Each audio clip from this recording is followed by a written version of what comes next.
Hello. What's up, everybody?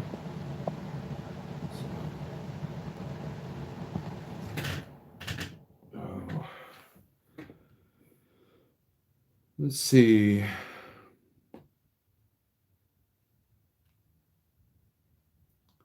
See if we get anybody in here. I doubt it. Jeff wanted me to go live, so I'm going live.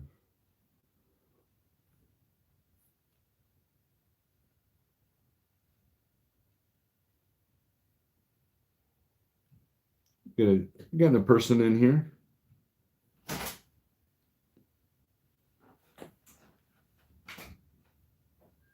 And once I can get this on my own channel.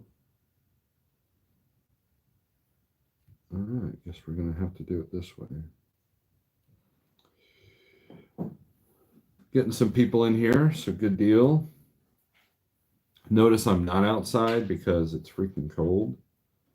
I was looking at the weather. We're actually as cold as Michigan and Illinois right now. Got a wind chill of,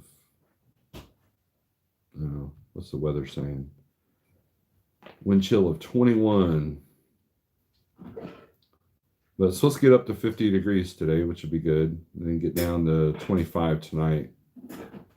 But so I'll be dealing with the cold all day today.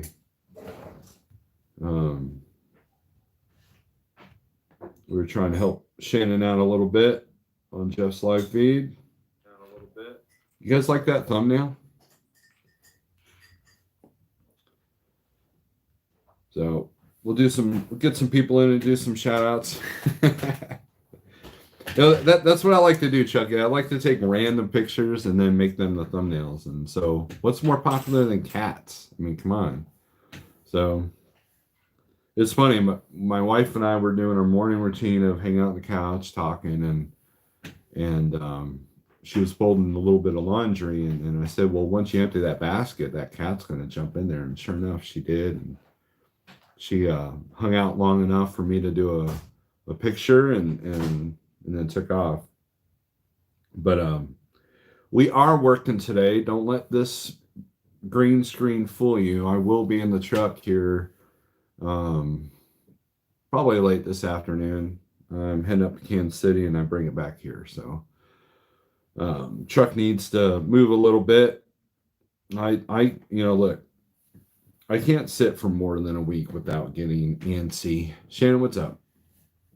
And I've been outbid on a couple of loads. So, Jeff was talking about the short game. Unfortunately, everybody else has that idea because they want to keep the drivers around here. So a lot of my short stuff has been kind of soaked up, which is fine. So we're good. We're good.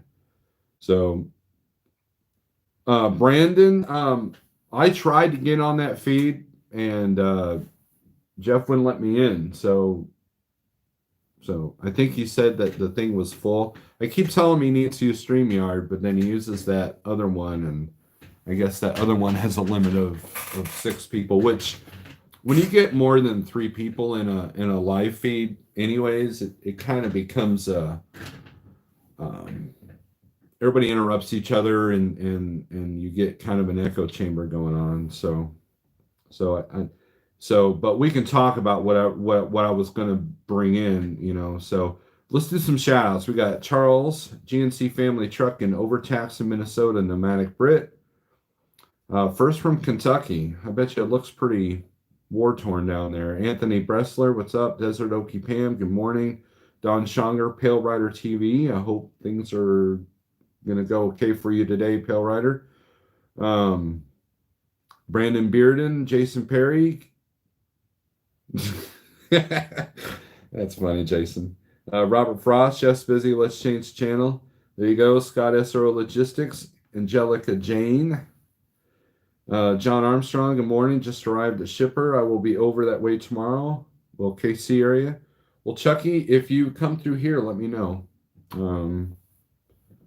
We'll hang out. Just another fall day. Says, yeah, not Minnesota. Went to bed on us during Jeff's stream. We needed your input. Shame on you. Everybody in that feed, which I don't know Stuart personally, but I do know Robert. I do know Richard. Richard is I consider him a good friend now. Um, and who else was in the feed? Was there somebody else in the feed? MT Fuel Corp. He was in there, which I don't know him personally, but he's been a follower for a while. They all had some really great points. And one of the things that I wanted to mention last night but couldn't get in the feed was about consistency. And so if you want to hear my spiel about consistency, go to my Friday night live feed. It's basically weekend live. That has everything I needed to say. But I realize that there are a few people that watch Jeff that don't watch me. So, and that's the thing that's not talked about a whole lot is consistency. If consistently, whatever you do consistently, that's what you're going to succeed at. And whether good, bad, or fair. So, TJ Jones, top of the morning. Merry Christmas. Thank you. Nothing Witty is in the house. You fell asleep before it ended, right? Wisconsin back to Kansas, quite chilly. Yes, Kansas was seeing some chillier temps than we were. So, but yeah, it's pretty cold all the way around. I have a freeze protect load, so hopefully the truck won't break down. But I knock on wood, should be okay. I got a basically it's a straight through delivery, which is why I took it. And it's going to be a late night for me, so there might be another live feed tonight when I'm sitting in the truck, depending on how fast they get me loaded. But it's a run that I do a lot, and I keep getting outbid on these loads, and it's not like I'm asking a ridiculous amount of number. So I would do these every day if the schedule would allow, and they would just come up a little bit on the rate. Weather stinks here. Roads are okay according to Oregon Trip Check.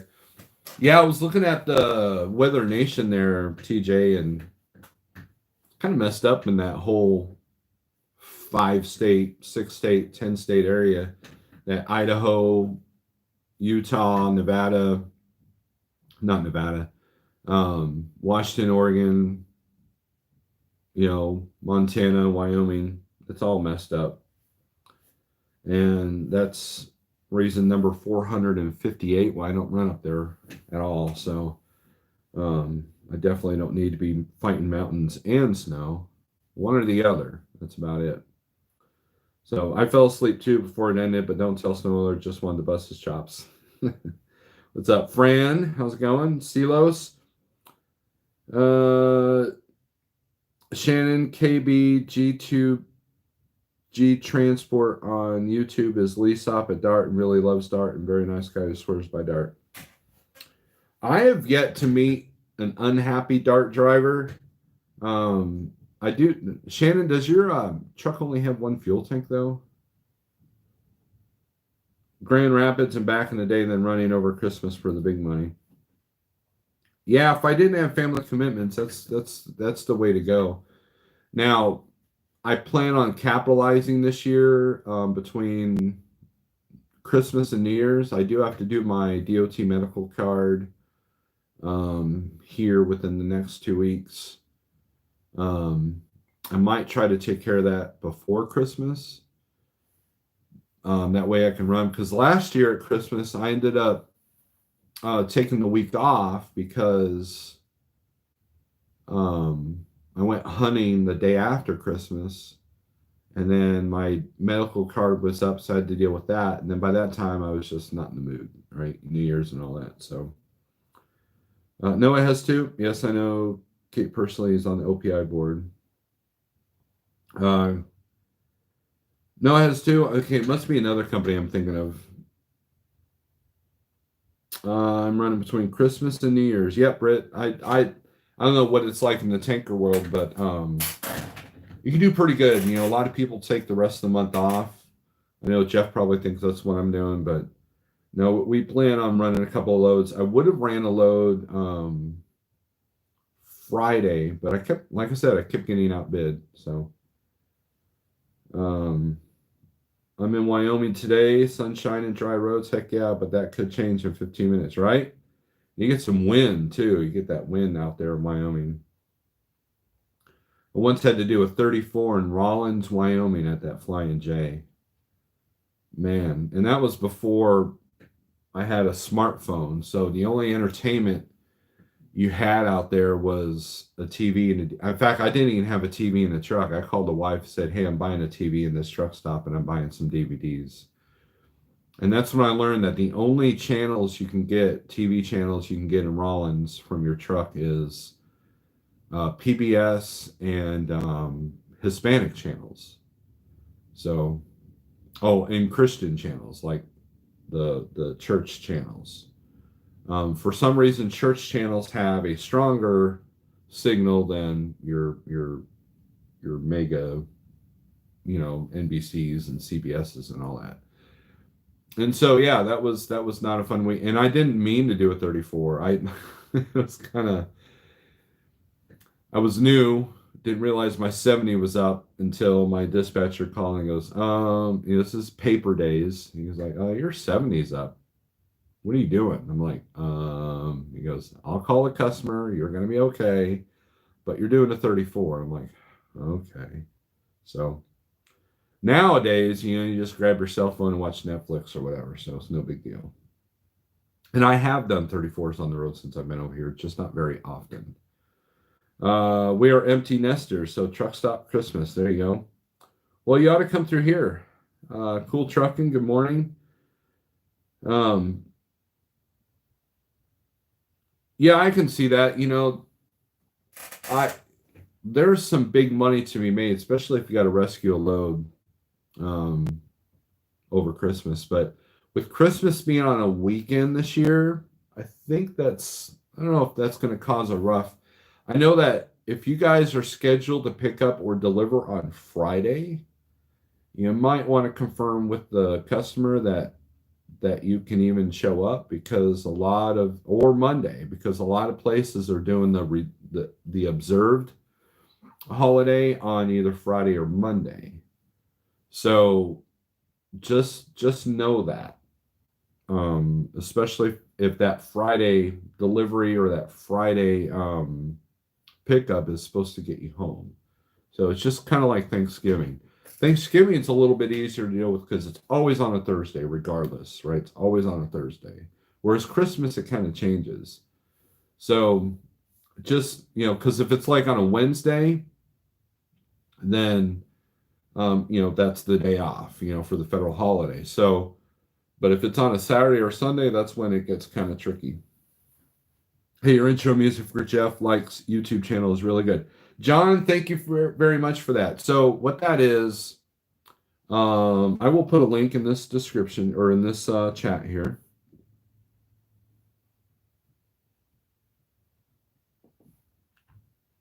And if you want to hear the actual song with vocals and everything, I will put up a link to that very song right here. The lyrics is a song that my wife actually wrote.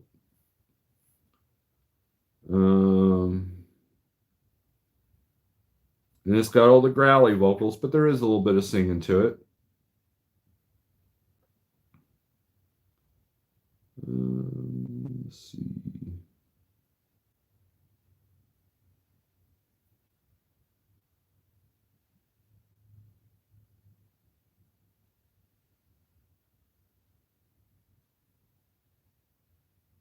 Let's do this here. And that's why I won't do it. Sorry, forgive me.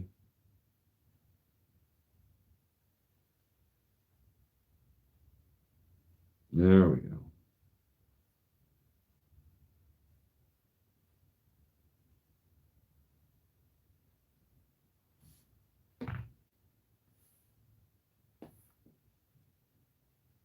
Here's the actual song with all the vocals and everything. But so I was going through my computer and I found some of the tracks without vocals, and I thought, and Jeff was complaining to me about being demonetized because of his intro music that he actually paid for and shouldn't be being demonetized. And so I said, well, I've got some copyright free music, so there you go. So, anyways, there's the link. That's me doing the growly stuff. That song, that recording is actually about 20 years old. So, and the song is about 20 years old. And so it was just a contribution. I didn't like actually specifically make that for Jeff's intro. It was just something I gave to him so he can use it for the intro. And that's why you hear the stick clicks in the beginning, because it's actually a raw studio track before we did vocals. So I appreciate the compliments. Hope you guys enjoyed the song. Paper Days 34 will be done in 10 minutes. Saying this to a safety man. Yeah. Well, Brandon, I had my skill set with the paper, but that was my first encounter of running out of my 70 on my own, and probably could have better prepared, but my dispatcher caught on, and so and they were going through an audit anyways, so that they wouldn't want me to have to use the crayons anyways. So I had gates down for 3 full long days in Wyoming, and a few other times, Wyoming, Nebraska. Wind can be horrible for sure. Yeah, I mean, it was funny. Someone criticized me for not running when it was really windy the day that Nevada Trucking and Trails pulled over to the side. I had a bid on a load picking up in Kansas City, and they had actual wind warnings up there. And I decided to withdraw my bid and stay at home, and because of the wind. And sure enough, there were several trucks on 70 that were blown over. There was a truck here locally in Springfield that was blown over, and there was also a couple of trucks on I-49, the stretch road I would have been on, that were blown over. So I made a good call that way. So don't let other people dictate how you run your business. Let's see. Definitely gives it more energy. I appreciate that. The music alone got me pumped up. It's one of my favorite songs, Anthony. To do the clean vocal lines in the middle is one of my favorite parts. And hopefully soon I will have some old video footage of those days. And every time we played that live, we had the whole entire venue just headbanging, like in synchronicity. It was awesome. It was awesome. It was one of my favorite songs to do live. Let's see. Nomadic Brit had to do a 34 in Montana. And look, it sucks to do a 34 in cold temps like that, because number one, if you got to run the truck, a 34 running the truck is really bad on it. And when it's like 18 degrees, you don't want to like stop and start and stop and start. You're kind of, and so I mean, there was a time where I'd stayed out a full month, and I was like, okay, and I ran all the cold, snowy weathers. I didn't regard weather at all, and my profit margin went out the window because I had to idle the truck. And when you idle a truck for 34 hours to stay warm, and then you only do 150 miles after that with a light load, your DPF system goes, no. Which is why a lot of carriers don't like you doing 34s. They would rather you run 9 hours a day, especially if they don't have APUs on their trucks.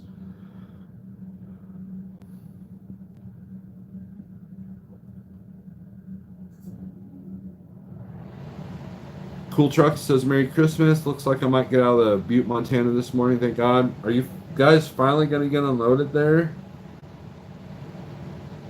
We are taking time off the end of January, beginning of February to look at the real estate down there, so we will come see you. Yes, Dave, absolutely. Absolutely do that. Definitely do that. And February is a good time to kind of take a month off anyways. February tends to be dead in the spot market. Stewart's in the house. What's up?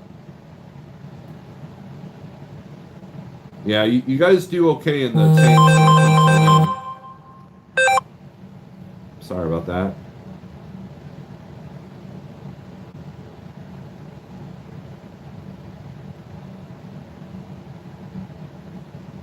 I'm going to text that person.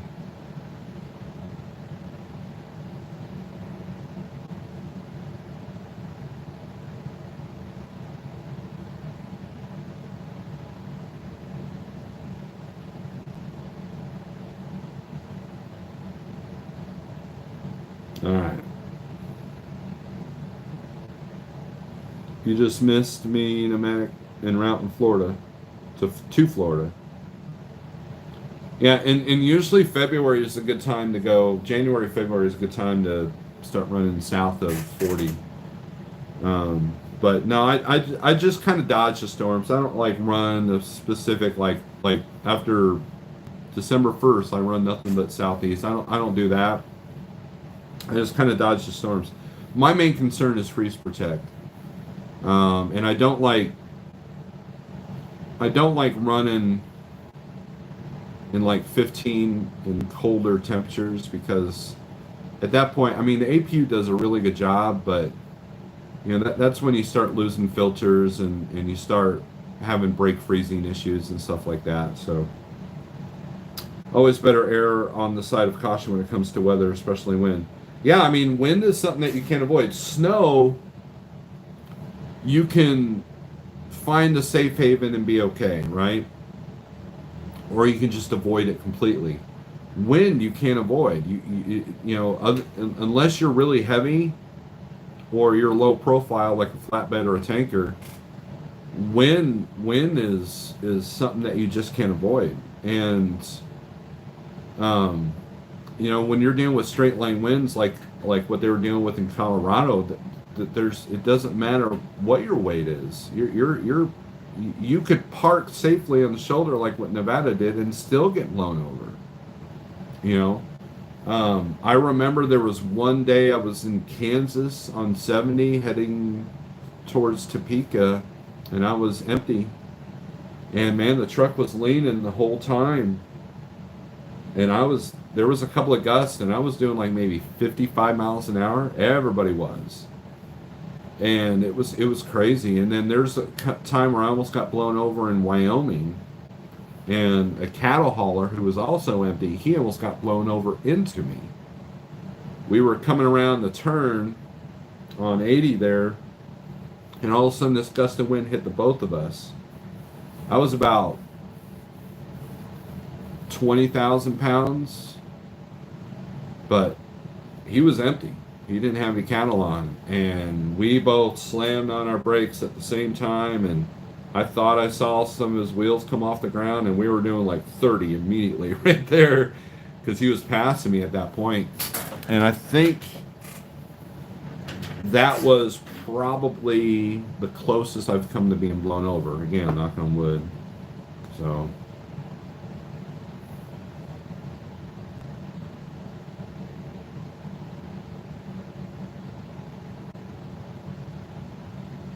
Angelica Jane, yes, soon I'll be able to choose where I go. There you go. You want coffee, Cascade, Mr. Interrupter? Yeah, I won't share. I'll share coffee, but look, Cascade's got to come up here. He never visits me anymore. He'd be smart to visit me right now because it's like 5 degrees where he's at right now. So I have a feeling that fuel filter shortage could be a problem right now that the cold is upon us. That is definitely. I remember RD did a video where he went through like 4 filters in like one trip. So I mean it's. I've got 2 of each or 3 of each right now. So I've had wheels come off the ground from wind. I don't play with wind, right? And that's why I don't put skirts on my trailer. California can keep their high dollar freight coming out. I enjoy the fact that I don't have skirts. I've thought about it. and thought about it, and even had someone offer to put skirts on my trailer for free if they could put their logo on my trailer, which I wouldn't have done that anyways. But to have free skirts put on the trailer, no, I'll take the lack of fuel mileage over less risk of blowing over any day. Yeah, you have to slow down with wind, especially if there's open space too. And another little trick that works sometimes is put your tandems all the way back. Gives a little bit harder to blow it over. But when you're dealing with 80-mile-per-hour winds, there's really not much you can do. Hey, it's the star of the show. One out. But yeah, when and look, that's why I tell people, if you can get with a carrier, here's my suggestion for those of you who want to be owner operators. Okay,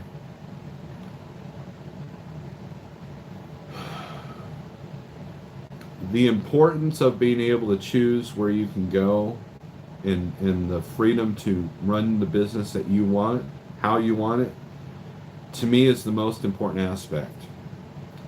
It's kind of like the difference between owning an independent restaurant that you've opened versus open a franchise restaurant. If you open a Little Caesars pizza place, you have to follow their rules, buy from their distributors, run under their budgets, and run under their rules. Okay, you still make money. Don't get me wrong, but you can't just add random things to the menu. You can't, you have to have a certain amount of sales, whereas if you have an independent restaurant, you can experiment. You can have a different menu item. You can change things seasonally. You can do whatever you want. Now, the tough part is that now you're advertising against advertising giants, but it's the same thing in trucking. You know, and a lot of these lease operator deals that are the companies leasing you a truck, they're designed to make you pay all the bills and take all the risk, the financial risk, and you're being controlled by a dispatcher who really doesn't crunch the same numbers as you. And my dad warned me of those practices years ago before I was ever a truck driver. I asked him why he didn't do this or do that, and he's like, because of these reasons. And the one time that he was an owner operator was the same situation. He was leased on with the company. It was a small company, and he chose his own loads, had his own brokers that he dealt with. And to me, that's in my opinion, I could be wrong, based on how you think, but in my opinion, that's the only way to be an owner operator. And and carriers are starting to pick up on that. You got the Schneider Choice Board. I believe that the other carriers are working on choice boards. As Shannon pointed out, they have theirs. It's just kind of messed up right now. And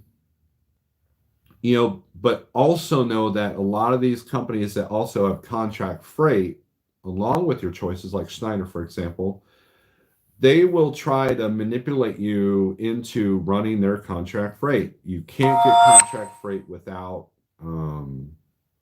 capacity. So if I have 50 trucks, I can go into a customer and say, hey, we've got 50 trucks that can run your stuff. But if they all choose their own freight, I can't really go in there and say that. Like I can say, well, we got 10 trucks that we can dedicate to your stuff, because the other 40 want their choice of movement. And that's why we don't have contract freight right now, because we don't want to lock anybody into a specific area. But we do have brokers that will go to us first for loads. And that's kind of how you can do it in the spot market. You can find the brokers that have that contract freight, that have good relationships with those customers. And, and that's two of the loads I do is exactly that. The same brokers had them for the last 2 years. So,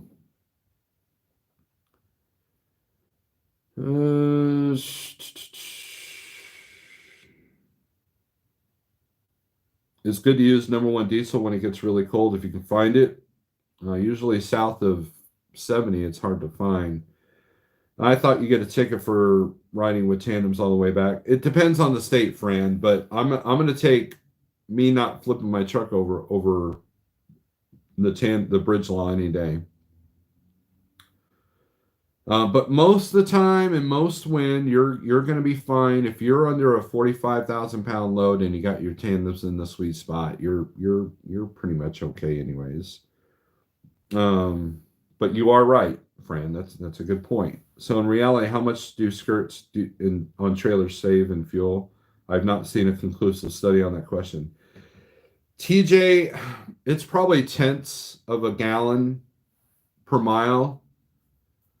I do know that when I was a company driver and they were transitioning to skirted trailers, and I also dealt with this at Landstar as well, and Schneider, you feel a difference in a skirted trailer if you've got a headwind or a tailwind, and you definitely can feel it in a side wind, but you can feel it feels more stable. But as far as the fuel mileage difference, I really haven't seen a fuel mileage change from when I was at Schneider running skirted trailers versus what I run now. So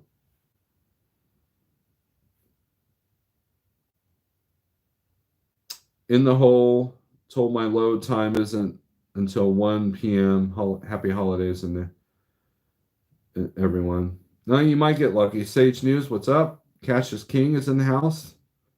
Thank you for your membership. Cascade is saying good morning. Fall fandom. This guy is great. I am. Falldom. We have similarities in our appearance. So you are in charge. I have a dispatcher, and they do what I say. I rarely have problems with them.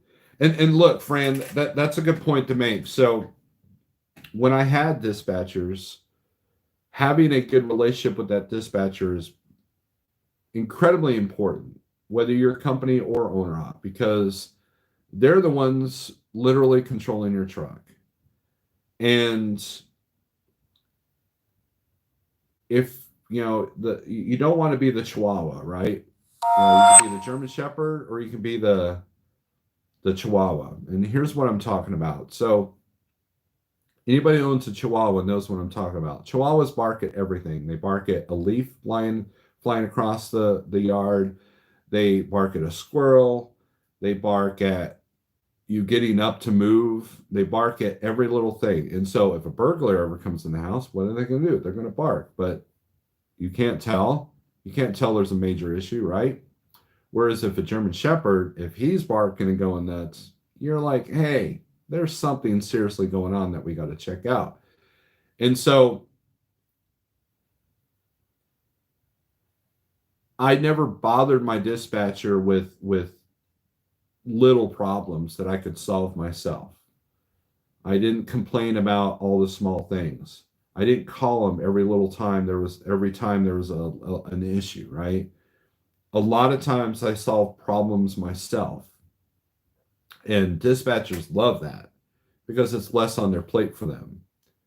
And so what I found was that when I called and I told them, I said, when I call, that means that I need a pickup number, delivery number, or there's an issue with the truck, or there's an issue with the load. I'm not calling to chit chat with you. I'm not calling to, complain that it's cold today. How dare you send me into Minnesota? No, I'm not doing that.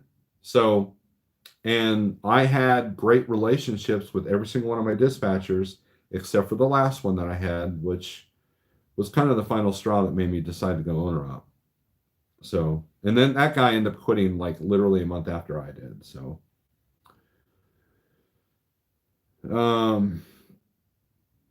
Schneider also has the freight power board. Any owner operator can use it without any contract with Schneider. Yes, John, that is true.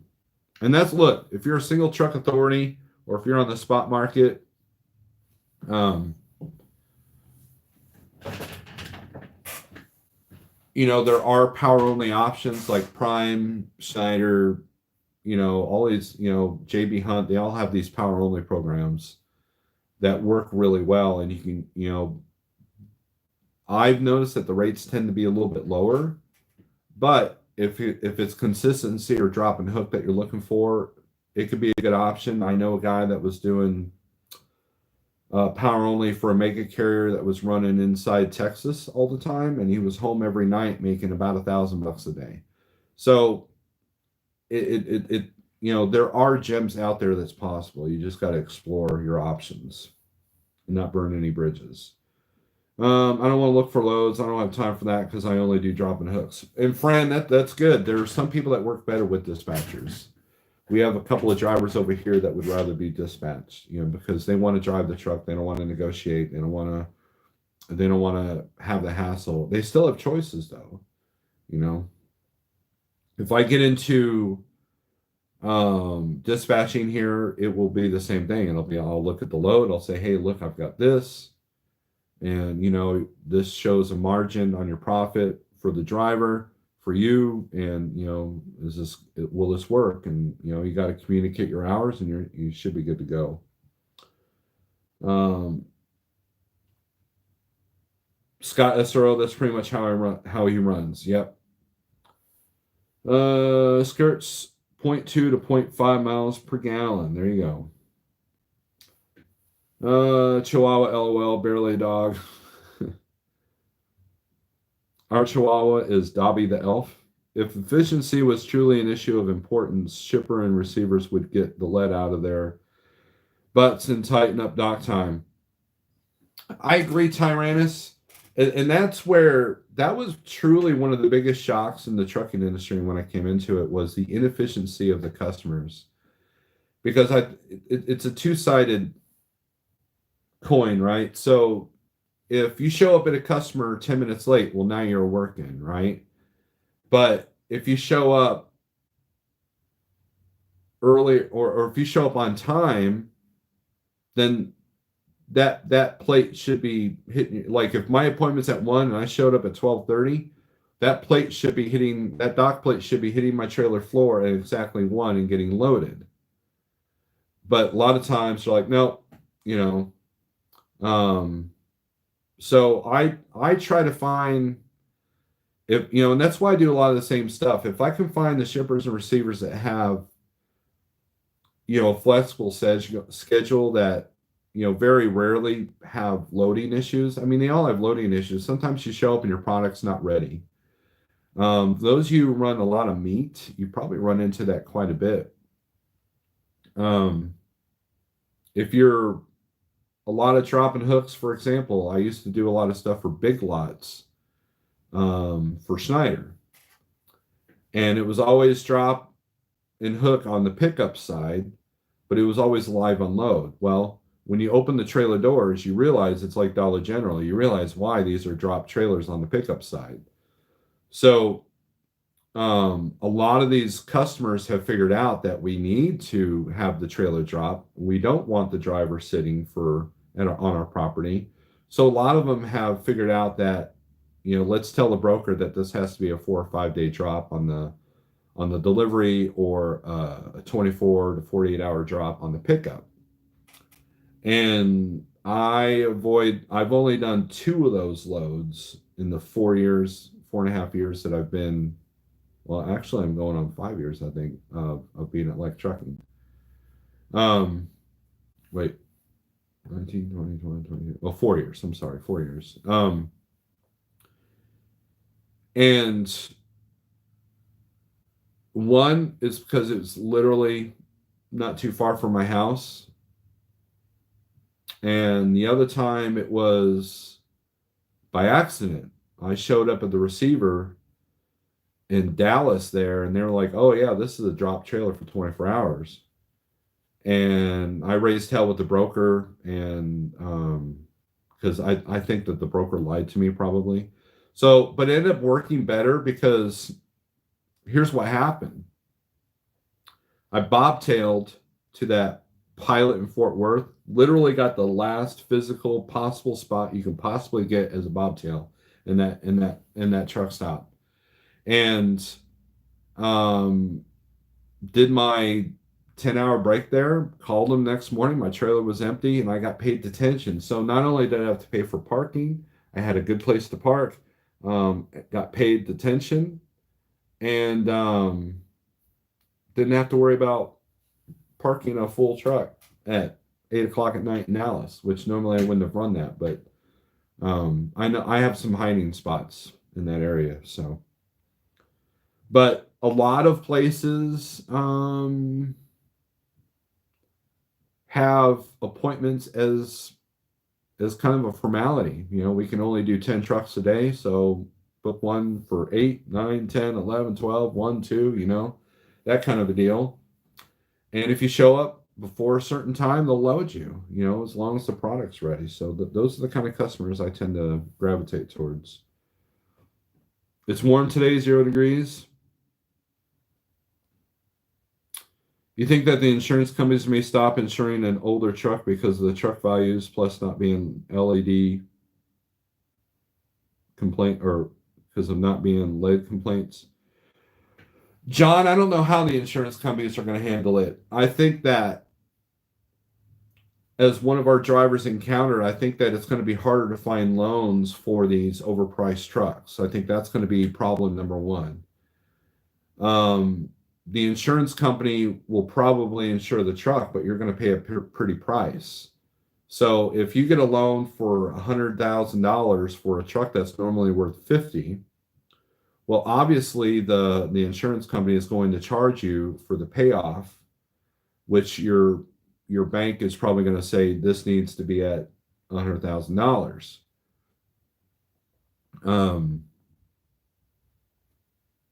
The overpriced equipment is bad on all fronts. Makes it harder for someone to do a startup. Makes it easier if you want to go to Schneider or Swift or Werner to do one of their lease deals. And then the insurance, and then the cost to replace, to get a loan. It's just it's destroying small trucking businesses. I mean, if you have, let's say you're a carrier of 20 drivers, 20 trucks, and you have a contract, like you don't even run the spot market, you have contract freight. Say you're running dog food out of Oklahoma, okay? And you're required to do X amount per month, which is no problem because you got 20 trucks and 20 trailers. Well, now you lose one of those trucks. Now you lose 3 trucks because you can't find fuel filters, or one of them gets totaled and you can't replace the truck. Now you're losing your contract. And who's going to get those contracts? The people with the most trucks. So I kind of compare it to like during COVID world, where combine like a store like Academy Sports and Walmart, right? And I want to buy a Kansas City Chiefs shirt. I can't do that at Academy because they were only allowed to stay open during the shutdowns to sell guns and ammo, which they didn't hardly have anything, right? And when you walked into their store, you couldn't, they had everything else sectioned off. I couldn't buy a Kansas City Chief shirt if I wanted to. Whereas Walmart, I can go to Walmart and buy a Kansas City Chief shirt because they weren't part of the shutdowns because they sold food. And that's where you see Dollar General now has a freezer section. That's where you see a lot of these, like even Dollar Tree, I think, has a refrigerated section. They sell food so they could stay open during shutdowns. And, you know, but I could still order my Kansas City Chiefs shirt online and get it from Amazon. So that whole shutdown made smaller businesses smaller and bigger businesses bigger. And that's exactly what's happening in the trucking industry. That's exactly what's happening. Because I have a friend that lost a trailer in a hurricane, and he couldn't get that trailer replaced to save his life. It was difficult for him. So yeah, appointments don't mean anything until you miss one, right, Teddy? Bob G, good morning. Get to try out the new Michelins in the Saturday morning snowstorm. I'm not dropping my trailer for anyone. Recipe for disaster, right? You can show up on time, break down before you get in the door, and be close to the front door, and they count you late, make you wait. That's another reason why I don't do lives, waste of time. And Fran, you're right. There are some places that you're late simply because you were waiting in line to get in. I had a broker try not to, he got out of paying me detention because of that. because the guard shack said I was late, even though the app showed that I was there at 6 a.m. and the guard shack checked me in at 6:05 because there was 15 trucks in line and they were being slow. They had a computer issue that day too. Great Neil, I'm in a hard spot right now. My appointment has now been pushed until December 27th. Wow. I would try to look at the cross dog option if you could. And that goes back to having more control of your business. Eddie owns his own authority. So he can try to get that load pushed to a cross dock like Old Dominion or one of these other LTL Conway, type companies, and try to get that cross dock. That's because or that broker's going to pay out the wazoo for keeping the truck for that many days. And look, hey Grafton, and look, that's the problem with the holiday freight sometimes is that sometimes that's the downside. I mean, you take a little bit more risk running this time of year and you get a lot of reward, but if I run the next 2 weeks, which I'm going to run a load today, I know the customers. I try running only loads that I know the customers, that I know that they're going to be open. Like Procter & Gamble, they're open almost every single day. Now, Christmas might be a little bit different, but I think I remember picking up on Easter Sunday at Procter & Gamble. At least on the, and that's where the drop and hook thing comes in. That's where Schneider was really handy, is because in that situation that Eddie's dealing with, you call up Schneider like, hey, they're not live unloading this. Where's the nearest yard I can drop it?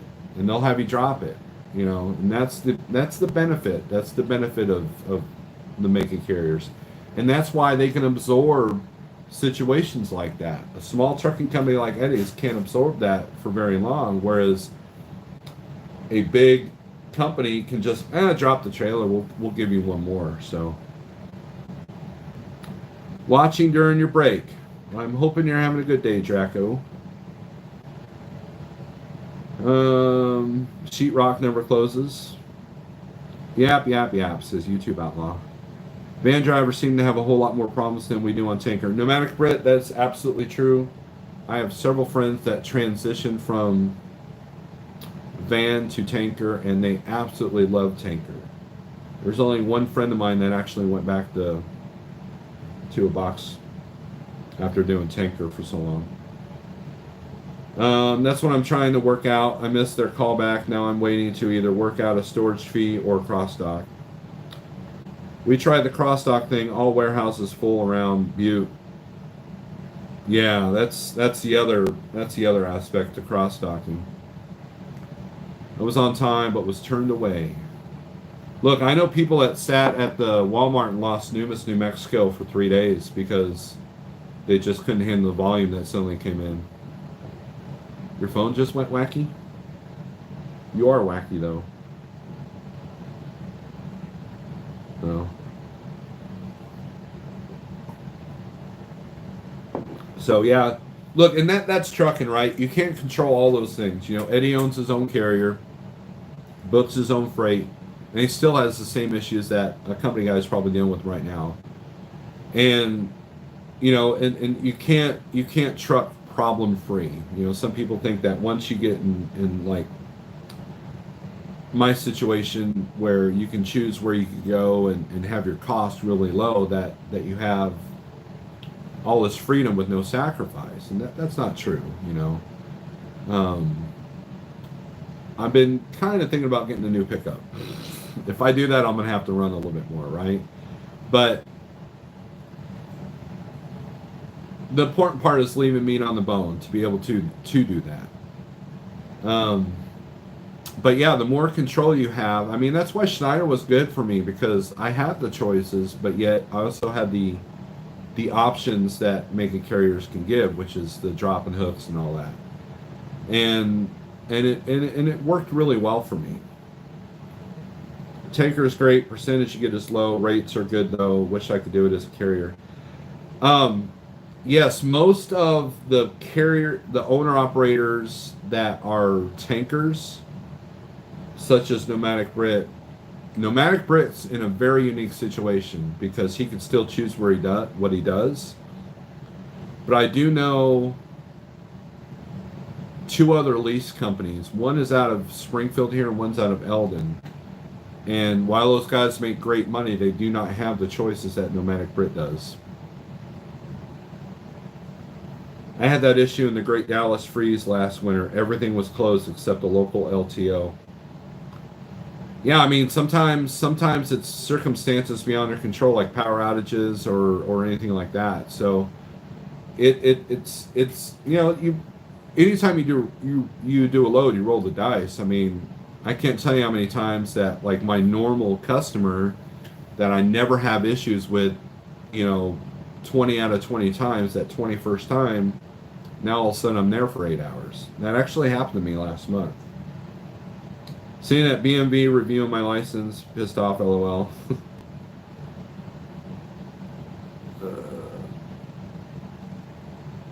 But there's Schneider is the one of the I don't know of any other programs that lets you choose your freight as a tanker.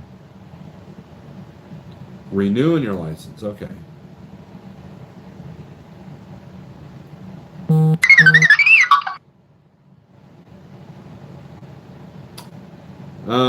I just delivered to that Los Newmas in Walmart. You see, it was a bit of a cluster, but I got it done. John, in my opinion, I think Walmart's supply chain is all kind of messed up. It's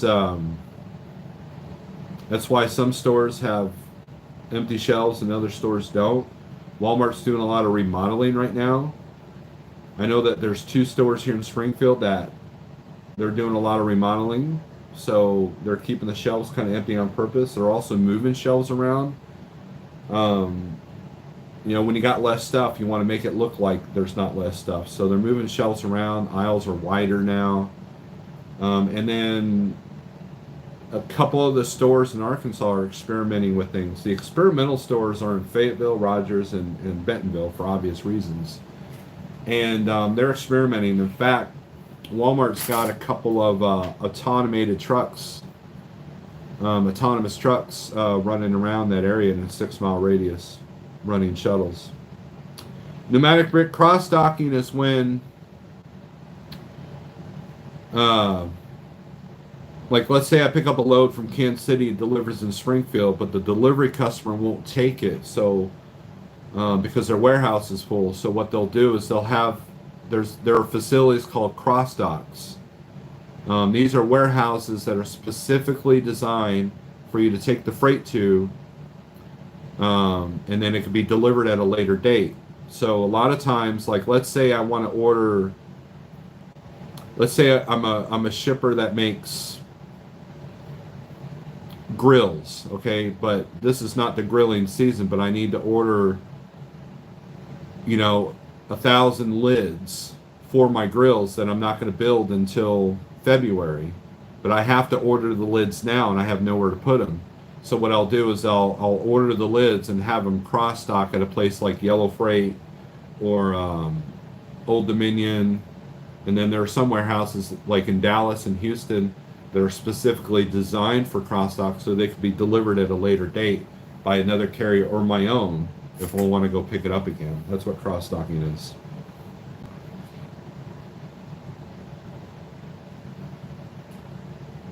Thankful to have another truck running to help offset my losses. Good deal.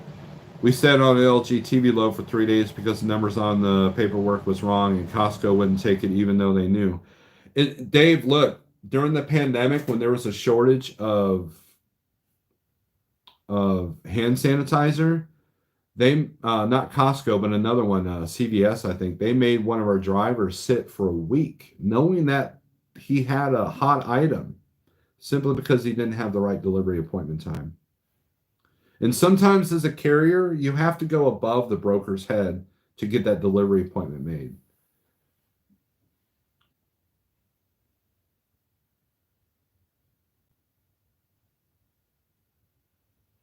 I agree with you, Fran. I like your song, Epiphany by Apnea. I like the clean vocals, but overall, cool song. Well, thank you, John. I appreciate that. Oh, absolutely, Nomadic Brit. Look, if I had a lot of capital, warehouse buying warehouses right now, that's going to be the thing because the just-in-time model is out. The just-in-time model is out because of the pandemic. So, um, if somebody invested in warehouse space in the last 2 years, you're going to make bank. And if you can create a cross-docking service, you'll also make bank because you know some of the stuff you need now, some of the stuff you might need later. When you run empty on ice and snow like we are right now, turbo boost is your enemy. Also, brake like you have an egg under your foot. Diane's having fun right now. Yes, that is true. I had a 45,000 pound load in Michigan, and I kept my during a snowstorm. I kept my traction pretty good, but then once I was empty, it was everything I could to get to the truck stop. And yeah, I tend to brake like that in rain as well. I mean, I'm not, Asian Mai just did a thing with a prime truck jackknifing across the interstate. A lot of that can be preventable just by giving yourself space and, you know, and look, when you're empty, you find where the breaking point where you lose traction is, and then you stay at that just below that point. So my rule of thumb when driving in ice and snow, if you can't average above 45 miles an hour, it's time to hit it's time to hit the truck stop because you're not gaining anything by keeping moving, and you're only risking more. And so if you're light, you're less likely to be able to go above 45 miles an hour, whereas the heavy trucks can still do 55, and that's where these pileups happen. If a heavy truck can still do 55 without breaking traction and do it safely, well, now you're the hazard doing 45. And then you also don't really make up any lost time running 45 miles an hour anyways on the load. So it's just better to call the broker and or the customer and say, hey, I'm going to be late. So dentist time. I wholeheartedly feel your pain there, TJ. That's what Schneider's saying. The future will be short runs because of the warehouses. Look, Nomadic Brick, that's already been happening. So a few years ago, JB Hunt changed their entire business model. They were hiring small carriers to run their long haul stuff as power only, and they really literally did away with all their long haul freight, except for the owner operators. And what they found was that it's easier to retain drivers when you can put them on a Monday through Friday or 5 day a week platform. So I had several friends that worked for JB Hunt. I think a couple still do. And they work 5 days on, 2 days off. Now your 2 days off might be Wednesday, Thursday, but for the most part, the sweet spot is trying to get Monday through Friday, and they deadhead you home, or you're home under a load.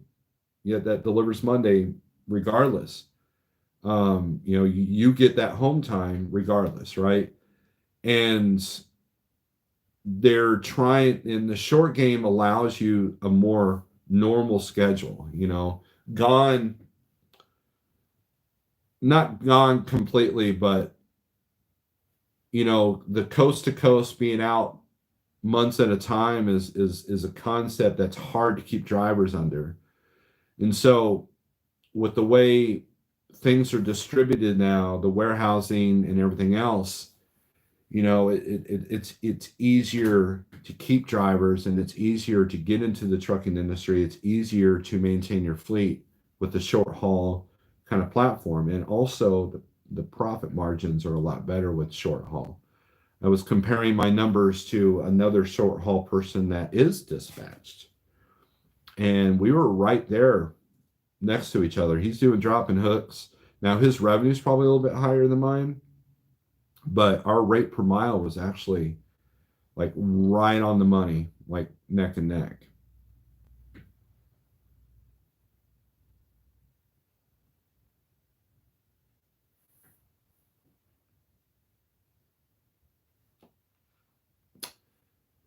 We have no baffles in our tanks and that liquid is moving. That's absolutely true. Just the cleaning. I've been very fortunate to have no fillings nor have I ever had a cavity. Well, good deal, TJ. You've got great mouth hygiene. Yeah, and that's the thing. If something needs to go from New York to LA or LA to New York, it's going to go on a train, right? And again, that's where mega carriers come in. JB Hunt, Schneider, all the container companies all have containers. Even Prime has refrigerated containers, right? So, and Walmart and Amazon also have their own containers. And if there's no hurry for it, they're going to move that by rail, and then a smaller truck will do it regional.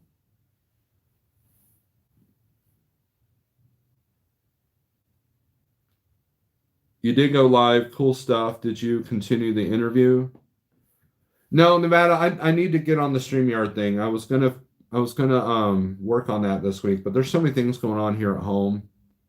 I'm only gonna do one or two loads this week, and then I've got a lot of stuff I got to deal with, help the wife out with. Christmas is always crazy around here at this time of year. A lot of containers go to cross dock before it goes on a flatbed or van. That's true. Um, you gonna go watch your crypto mentors? Good deal.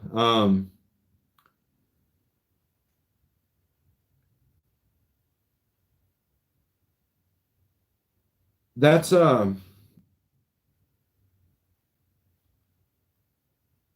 that's the other reason why there's a trailer shortage right now is because a lot of companies are using trailers for storage because they don't have warehouses.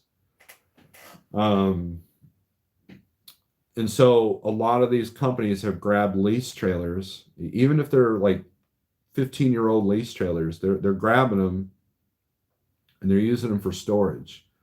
That's why the trailer market is literally upside down right now. You have Amazon, um, postal companies, UPS, grabbing all the lease trailers, and then all these mega lease places and the Amazons and the Walmarts, they got their orders for trailers in when they saw that there was going to be a shortage issue. They have pencil pushers whose job is to only look at that. And they knew that they had to act if they want to have those trailers. And then like Convoy, Coyote, they have trailers. Uber has trailers that they've leased out.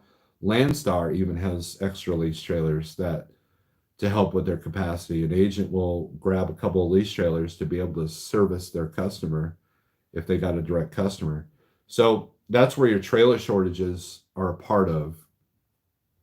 And if you guys have been running across the country, you'll notice that there's a lot of warehousing going up. And as soon as those warehouses are done, I think you're going to start seeing more trailers enter the market, hopefully. I know that Walmart would order a bunch of stuff in September.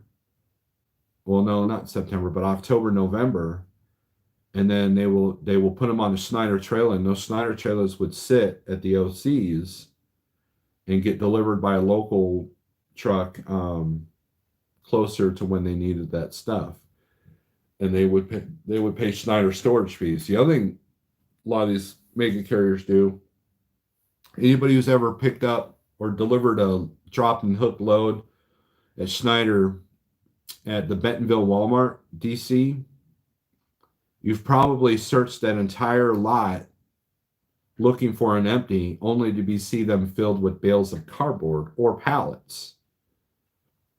And they're literally just using those trailers for storage of that stuff till they can be picked up. Or, there was one time where I had to pick up a trailer that had pallets in it and they had to empty it out so I can grab that trailer. So there's a lot of that going on as well. Big Three Auto like to use our company trailers for storage, Truman. So yeah, that's that kind of, you know, yeah. He's watching a Crypt Keeper, Pale Rider. What would you say is a good rate out of Florida is in your experience, Nevada? Oh, man, that's if you can get $2 a mile, that's good. In a regular normal market, if you can get $1.60, $1.80, you were high on the hog. So The best Florida run I've done was I delivered in Jacksonville. It was 420 a mile for 1,000 miles. So I got 4,200 to go from Springfield to Jacksonville. And then I grabbed a load out of Savannah that was paying $1.80 a mile coming out. That was one of the best loads I've done, turnarounds, right? And the second best was I actually did get $2 a mile out of Savannah the last time I was there, but it was 2 pickups. So, all right, Angelica, happy holidays. You got 230 mile to Utah, good deal. Now, that's the thing though. To come out of Florida, you're going to get a better rate to another area that's sketchy or more north than you would say at Ohio. So if you're going to go from Florida to Ohio, you're probably not looking at as good a rate in a normal market, mind you, okay? But a Florida load going up to New York City or Florida load going to the Pacific Northwest, you're going to do better than say a load going up to Ohio, Indiana, Illinois, where they know that you're going to get a good rate. Now, with that being said, with the whole port issue going on, you're probably getting better rates out of Florida, Georgia, anyways. But that's a really good rate. That's you guys are swimming in money, and it's probably got some, it probably has a time on there that needs a team, right, Nevada? If I got that correctly. And so it's the urgency of that load that's probably helping you getting that pay. And Chucky just kind of confirmed what I just said. So you either got a hot load or they know the weather's bad up there and they can't get anybody to go up there. See, you have the leverage. You don't mind going up to Utah from Florida. In fact, that's probably the direction you want to go. And so you have leverage, and that's how it works in the spot market. Whoever has the leverage wins. If there's 100 loads to one truck, you've got the leverage. If there's 100 trucks to one load, you ain't I don't care how good of a negotiator you are. You're not beating those odds. I mean, that's how it works. I just pulled out of Jacksonville for $1.70 with 200-mile deadhead. StreamYard will take you 5 minutes to set up. Well, I have to learning.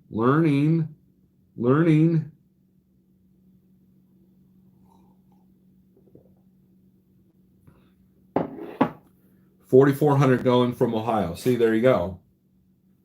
And that's why I suggest to people never take a load in a normal market less than $3 a mile going to Florida.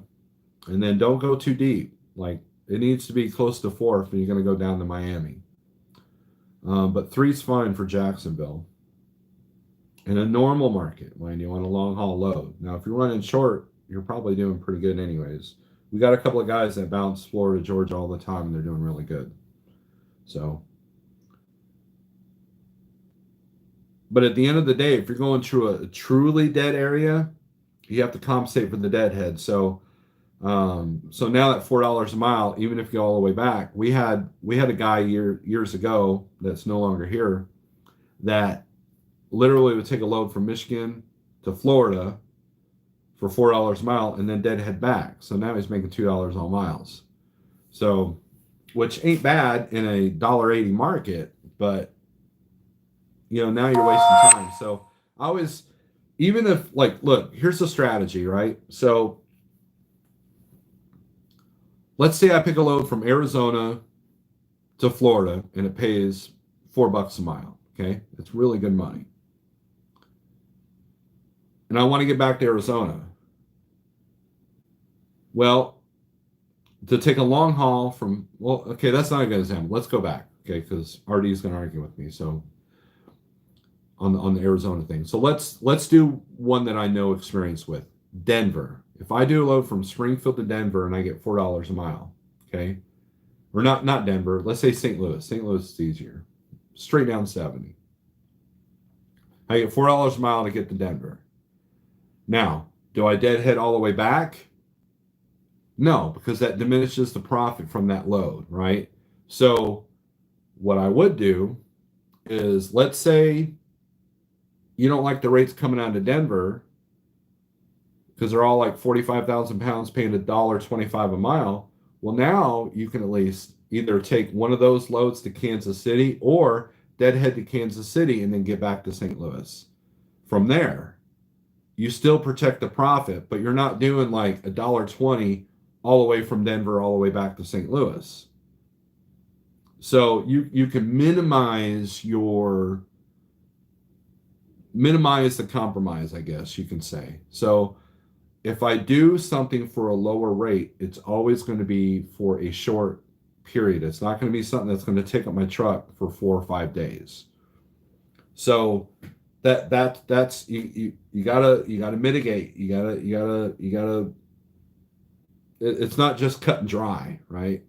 So, and I've done that. I've done loads to Jacksonville and then picked up loads out of Tallahassee, took them to Mobile, and then made my money from Mobile to Oklahoma. Oklahoma can be considered kind of a dead area, but I had steady freight that came out of Oklahoma, so that strategy worked for me.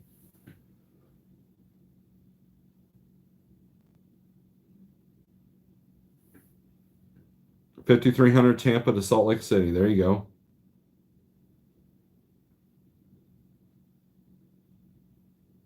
$12K. So, man, that's some serious cash there in Nevada. We deliver in the Florida, but never seen a load in 6 years coming out of Florida. I remember during summer in 2020, I had a load to Miami that giving a load out of Medley water for $1.20 was really good back then. Or, if I am going to take a low paying load just to protect my profit from the next one, it's going to be light. It's going to be light. There's actually loads that have, like a couple of weeks ago, I took a load out to Ohio for $3,000 for 600 miles. And then the load from Ohio back to Missouri, the net wasn't too much different because it was light, so I mean there's that aspect as well.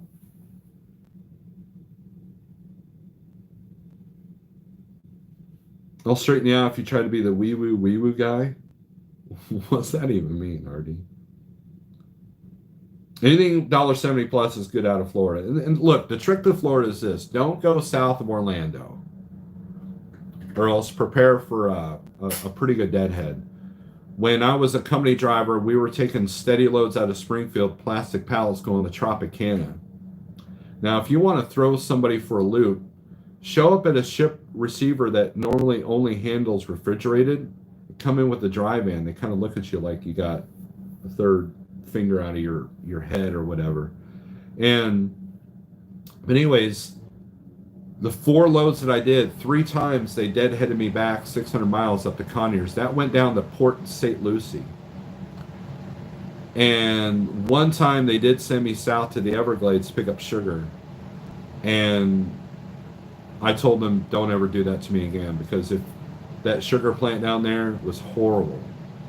Horrible times, horrible area, no safe parking for at least 150 miles. Until you get up to the rest areas on 95 there. And so in the spot market, I've never tried to go south of Orlando. I've never been to Miami, ever. Lowest rate per mile I've hauled was $1.78 coming out of nowhere, though, but got 5 going in. There you go. That's what I did, cans from Jacksonville. And look, when you got a light, almost empty load like cans, that's a great way to do it. It's when you got, like, the thing with Landstar was, if you had a good paying load that went to Denver, 99% of the time you're hauling beer out of there, out of Coors. And so I had a couple of loads that were just too good to pass up, and I ended up grabbing a beer load. I had the agent actually called me, and she's like, hey, I've got a load ready to go. It's going to Shawnee, Oklahoma. I said that's the one I want because it was literally the lesser of all the evils because it was heavy. It was paying $1.20, but it was ready to go. Drop and hook, and 287 all the way down to into Oklahoma was pretty much flat. I mean, you're steadily going downhill, and that was so it minimized the costs that it took to take that load. And so when you add the two loads together, it was pretty good. It was pretty good. It was pretty good money, especially for Landstar. I usually skip the beer loads to Vegas unless it's paying 1,500 rather deadhead.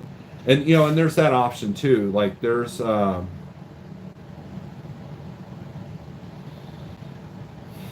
like Dallas. If I go into Dallas, I don't grab the water loads out of there. Um, simply because of the rate. If I'm gonna do something for $1.50 a mile, it's gonna be light. Um, like there's a lot of loads that come out of Mena, Missouri. I won't do those because they're super heavy and they're usually pretty cheap.